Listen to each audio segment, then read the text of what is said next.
আজ বৃহস্পতিবার সকাল থেকেই রান্নাবান্না যা হয়েছে সব কিছু নিরামিষ।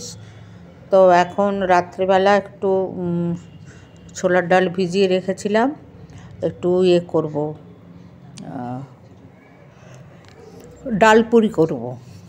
তার সঙ্গে সকালের একটু নিরামিষ ফুলকপির তরকারি আছে, আর ছেলে বলছে ছোলার ডাল দিয়ে খাবে, তার জন্য একটু ডাল করব। তো প্রথমে ছোলাগুলোকে একটু ভিজিয়ে রেখেছিলাম, তারপরে সেদ্ধ করে দুপুরবেলা ভালো করে জলটাকে ঝরিয়ে রেখেছি। তো ছোলাটা বেটে নিয়েছি, এবারে আটাটা মাখালাম, ময়দা দিয়ে কেউ খাবে না, অল্প একটু ময়দা দিয়েছি।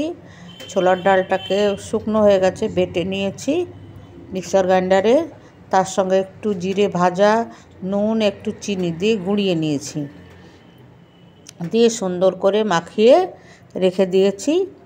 এবারে আটাটাকে একটু বড় বড় নেব, কেননা পুরটা থাকবে, তো সেরকম একটু বড় বড় আকারের নিয়ে ওর মধ্যে পুর দিতে হবে, ওই ছোলার ডালের পুরটা দিতে হবে। তো দেখুন আমি কেমন করে দিচ্ছি, একটু বাটিটা বড় মাপের করতে হবে। এরপরে বাটিটাকে মুড়ে দেব, মুড়ে দেওয়ার পর তারপরে ওইটাকে আমি বেলে নেব। বেলে নেওয়ার পর সবগুলো বেলে নেব, মানে দুটো তিনটে করে বেলবো, দুটো তিনটে করে ভাজবো। তারপরে ওইটাকে সাদা তেল দিয়ে পরোটার আকারে করে নেব, কেন ডুবো তেলে ভাজবো না, বেশি তেল থেকে যাবে গায়ের মধ্যে।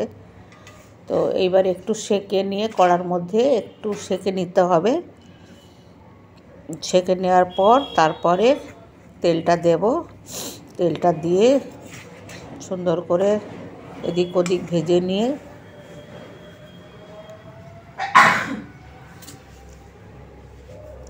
এগুলোকে একটা ঢাকনা লাগানো জিনিসের মধ্যে, তার মধ্যে রাখতে হবে যাতে গরম ভাবটা থাকে। হটপটের মধ্যে রেখে দেব, গরম থাকবে।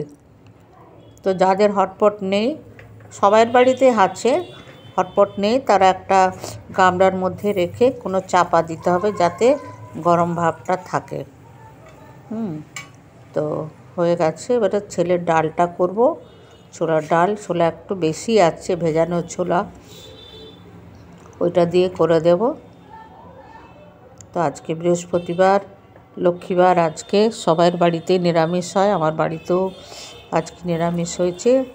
ভিডিওটা কেমন লাগলো লাইক কমেন্ট শেয়ার করবেন, আর ইউটিউবের বন্ধুরা আমার এই চ্যানেলটিকে সাবস্ক্রাইব করবেন, আর বেল আইকনটি প্রেস করে